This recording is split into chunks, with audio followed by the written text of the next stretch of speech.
My full name is Shirin Fyodor Alexeyevich. Last name, first name, and patronymic. Let's talk about why we have certain first names, certain last names, certain patronymics, what it all means, the history about it, and so that you can understand each of these words and what they mean.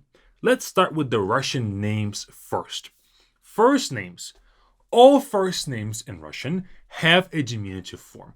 Almost all. Some are more common, some are maybe like 95% would have a diminutive form. What does that mean? In English, Jonathan is John, things like that. So we shorten our names to be more conversational. But in English, let's say, name Jonathan, sometimes I've met a few people like that who don't go by John. Jonathan can go by John, or he may choose not to go by John. In the Russian language, it's impossible. If you have a certain name that has a diminutive form, you don't have a choice. You will be called that. For example, again, my name is Fyodor. Short name, Fedya. Some other guy names Ivan, for Ivan, of course. Vanya.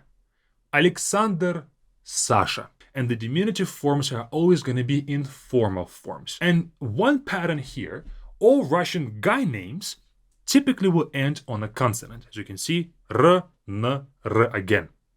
But all the diminutive forms will end either on a or ya. Why is that? Ya and a are feminine ending words. And with this feminine ending, we add this a bit of softness to our names. A bit more nice, a bit more caring kind of a name. So because the feminine characteristic of it makes it a bit softer, we use it informally among our friends and family. And again, my Fyodor is my name. Anybody who knows my name and it's informal situation, they can call me Fedya 100% of the time. Nobody will ever say, I don't go by Fedya, I go by Fyodor. No, you don't have a choice. Now, so these are the guy names. Let's do some girl names too. Let's say Svetlana, shorter, Sveta. Irina, short, Ira. Maria, short, Masha. But sometimes we also have names like Oksana. Oksana doesn't get shortened. Sometimes some people call them Ksyusha, but then it's a conflict because we have Ksenia, the short of which is Ksyusha. So Oksana, back to Oksana, I don't know how to shorten it. I sometimes hear the Ksyusha part, but people typically call them Oksana, even though it's a 3-syllable word. Why is that? That's one of those 5% of names that don't have a diminutive form. And just like we said, as you can see, they have a or ya at the end of them because it's a feminine gender word, because they describe girls. And this gender thing will play a big role for the remainder of the names too. Done with the first names. Before we move on, join Be Fluent with the first link in the description if you want to speak Russian better to your family and friends and enjoy those conversations and not feel so insecure about your Russian. We'll take care of your conversation so you can speak Russian better to your family and friends. Join us with the first link in the description. On to the patronymics. For example, my name is Fyodor Alexeyevich. Alexeyevich is a patronymic. This name represents my father. So it's just like a middle name in other countries. It's a name to distinguish other Fyodors like me with the same last name as me from other people. It's just done for you to be more unique among millions of other people with the same name as you. So Alexeyevich, my father's name is Alexey. But my name is not Fyodor Alexey because this may sound like I have two first names. We have to modify this name, this patronymic, a little bit. So Alexey, we drop this y at the end and we say Alexeyevich.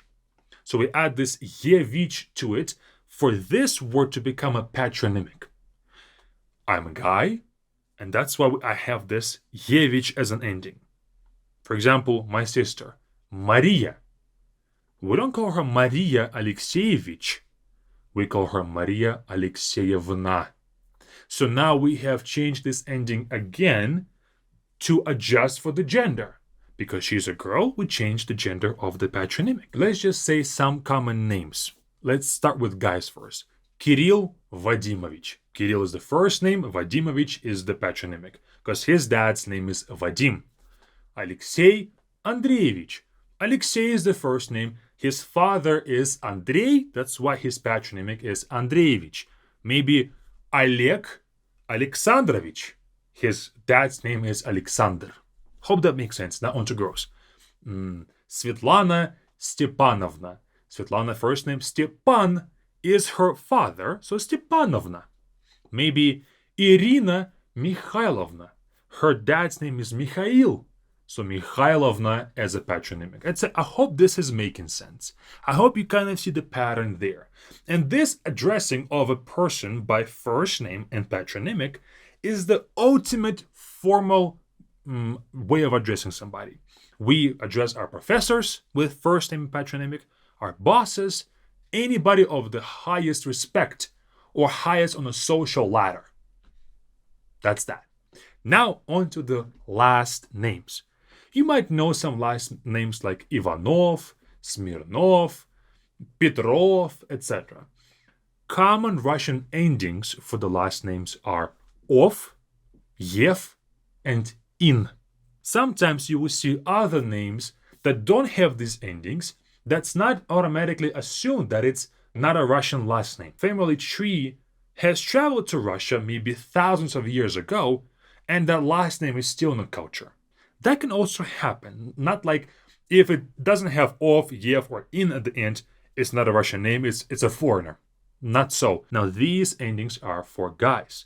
With ov, Ivanov. With yev, Maneyev. I have a friend whose last name is Maneyev. And in, my last name is Shirin. In at the end. For ladies, ov, yev, and in turn to ova, yeva, and ina. Again, to make it a feminine word. Ivanova, Maneyeva, Shirina. And that is all for Russian names. First name, last name, patronymic, all of those things. Now you know how to address some people and what each word of their name means. Maybe when you travel to Russia, you can change your name or add a patronymic just to kind of fit into the culture.